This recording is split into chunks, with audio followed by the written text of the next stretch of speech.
Mr. Butaris, could you explain, first of all, in general, what's wrong with Greece? But because it's obvious that something is going very wrong.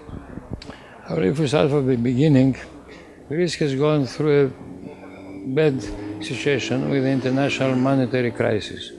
But Greece was struck by the crisis very, very bad, because Greece has lost all its productive abilities.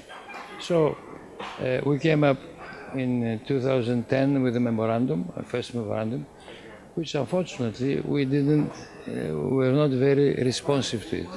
Then we came with a second memorandum, and we were again not very responsive to it. And now, after the elections and where Syriza won, it was evident that the European Union was, first of all, was very, very determined to be very, very strict on the rules that the European Union has, about the obligations that anybody who gets money from somebody else must pay his debts.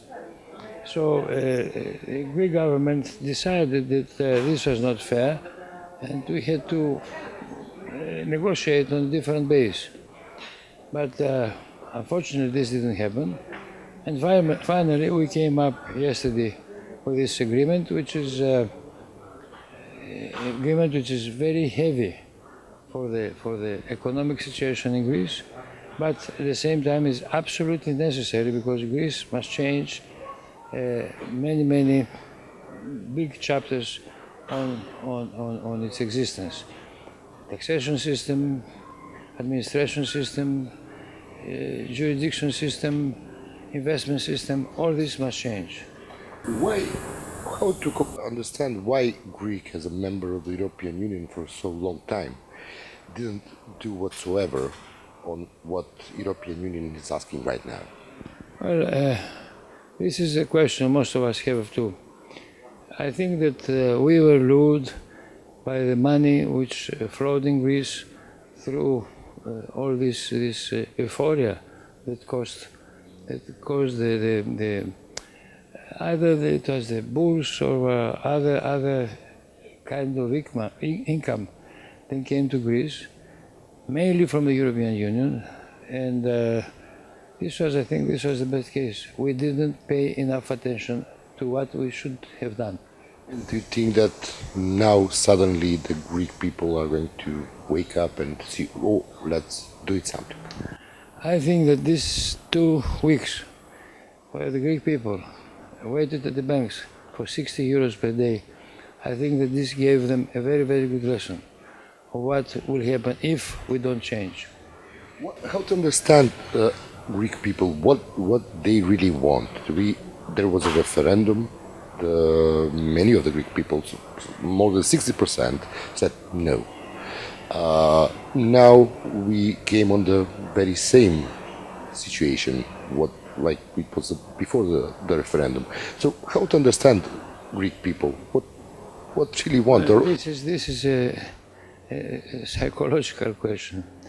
70% of the Greek people, according to measurements, they don't want to get out of euro. But at the same time, they say 60% of them say no to the memorandums. The point is that the memorandum is an obligation. The memorandum is something that there are some rules that we have to follow in order to come back to a prosperity. Don't forget that Greece is still, although it has problems, one of the between the 25 very rich nations of the world. We came down to number 19, but I think that if we are very, very responsive to the memorandum, and if there is a political will to change our country, then this will happen. How to believe Greece that now they will finally change the system? There is one indication that the European Union and the markets must believe Greece. The last vote in the parliament, there were 250 deputies from all the parties who gave the authority to Mr. Tsipras, the Prime Minister, to go to the European Union and negotiate, and so that we can stay in the European Union. And this is in the Eurozone. And this is what he came back for. He said, okay, we stayed in the Eurozone, but we have to do this and this and that.